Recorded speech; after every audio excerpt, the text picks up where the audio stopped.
passer ka na, parang wala ka pa ring direksyon. Word passer ka na, parang wala ka pa ring direksyon.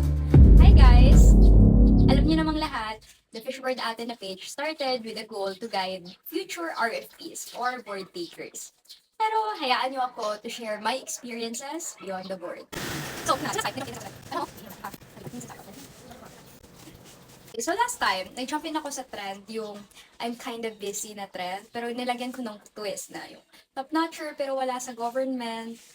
Pero ayun nga, I cannot hear you because I'm busy living my life. And grabe, ang dami palang nakarelate. Board passer ka na, parang wala ka pa ring direksyon.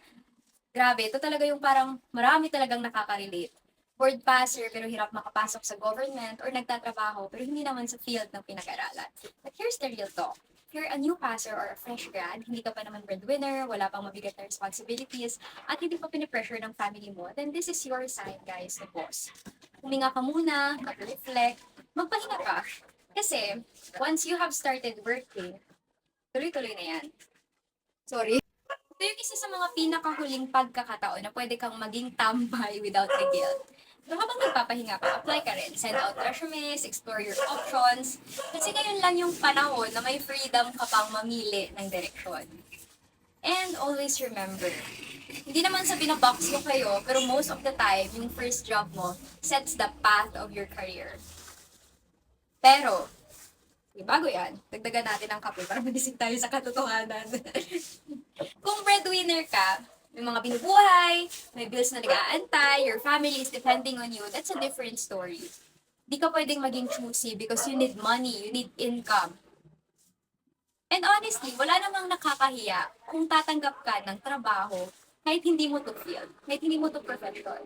As long as ito ay marangal, malinis, at yung pamilya mo hindi nagugutom. Nakakapag-provide ka for yourself and for your family. And that's not failure. That's called being responsible. Kasi, ito ha, ideally, gusto nating lahat makapagtrabaho sa field natin, we love what we do, merong growth, may magandang sahod, healthy environment, may purpose yung mga ginagawa natin, and may pag-progress sa career or may opportunities for promotion. But reality is, maswerte ka na kung may dalawa dyan sa isang workplace na makuha mo. Minsan, isa lang. Madalas, wala pa nga eh. Kaya, ask yourself, ano yung mga non-negotiable mo? At ano naman yung mga kaya mong i-sacrifice? That is how you choose your path. And if you have the privilege to it, to explore, use it. Kasi, hindi lahat binibigyan ng pagkakataon na magkamali. At kung ikaw naman, nandyan ka ngayon sa point na bawal magkamali, bawal mag-fail kasi may magugutom, then be the response. Bloom where you are planted, ika nga nila. Medyo grainy na yung ilaw kasi paggabi na dito. Pero ayun, sabi nga nila, kung nasan ka daw ngayon, that is where you are really meant to be for now. So galingan mo. But it also doesn't mean that you have to stay there for the rest of your life. If opportunity allows, explore din ng iba. And malay mo someday, you will also create your own opportunities and give opportunities to other people na gaya mo rin dati. In the end, yung totoong measure ng success ay very subjective, very personal.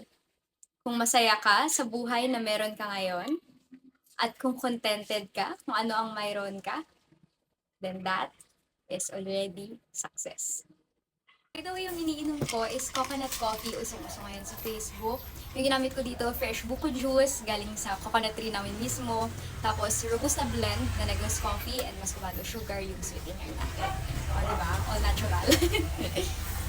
So, nakalahati ko na siya kasi supposed to be magkukwentuhan tayo habang ginagawa ko yung kape ko. Pero, ang ingay kasi ng mga dogs kanina kaya hindi tayo magkakaintindihan.